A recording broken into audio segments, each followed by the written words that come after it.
વડોદરામાં ભાજપના નેતાને ટ્રાફિક પોલીસે મેમો આપ્યો છે. ભાજપ વોર્ડ મહામંત્રીને મેમો આપતા નેતા અકળાયા. કાઉન્સિલર સહિતનો મોરચો ટ્રાફિક અધિકારીને મળવા પહોંચ્યો. ભાજપના નેતાઓએ પોલીસને ટ્રાફિકના નિયમો બતાવ્યા. નેતાને મેમો મળતા રોષે ભરાયા ભાજપના નેતાઓ. લહેરીપુરા ગેટ નજીક ભાજપ વોર્ડ મહામંત્રીને મેમો ફટકારાયો હતો અને તેમાં સ્થાનિક કાઉન્સિલર, પૂર્વ કાઉન્સિલરો, અન્ય પદાધિકારીઓ સાથે મળીને રજૂઆત કરવા ગયા. સામાન્ય નાગરિકની જેમ મેમો આપતા રોષ ઠાલવાયો. બેફામ ફરતી રિક્ષાઓ સામે પગલાં ન લેવાતા હોવાનો આક્ષેપ છે.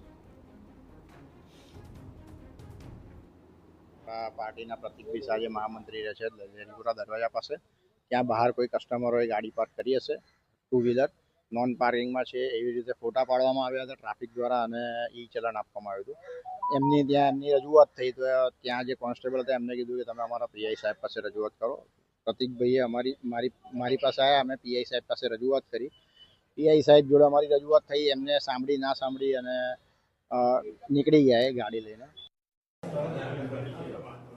સમગ્ર ઘટનાક્રમ જોઈએ તો સોમવારના રોજ ભાજપ વોર્ડના મહામંત્રી પ્રતિક શાહની દુકાન બહાર પડેલા વાહનોનો ટ્રાફિક પોલીસે મેમો ફાડ્યો હતો.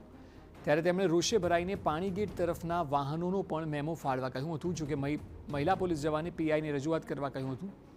જે બાદ પ્રતિક શાહ કાઉન્સિલર સચિન પાટડિયાને લઈને ટ્રાફિક પીઆઈ આહિરને મળવા ગયા, જેમણે ઉદ્ધતાઈથી જવાબ આપ્યાના આક્ષેપ છે અને આ જ અંગે તેઓ રજૂઆત કરવા ટ્રાફિક ડીસીપી પાસે પહોંચ્યા હતા અને ટ્રાફિક પોલીસની ભેદભાવભરી નીતિ સામે રોષ ઠાલવ્યો હતો. ડીસીપીએ જણાવ્યું હતું કે તેઓ આ મુદ્દે આગળ રજૂઆત કરી લેશે. અન્ય જે ટ્રાફિક સમસ્યાઓ અંગે લોકપ્રતિનિધિઓએ જણાવ્યું તે અંગે પણ કાર્યવાહી કરીશું. અમે આ બાબતે ચોક્કસ જે રજૂઆતો છે એને ધ્યાને લઈશું.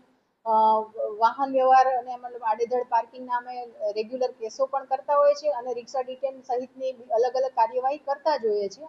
પણ જે સ્પેસિફિક એરિયા કે જ્યાં વધારે ટ્રાફિકનું ભારણ રહે છે તો નાગરિકોનો અવાજ અમારા સુધી પહોંચાડેલો છે, અમે ચોક્કસ એની ઉપર કાર્યવાહી કરીશું.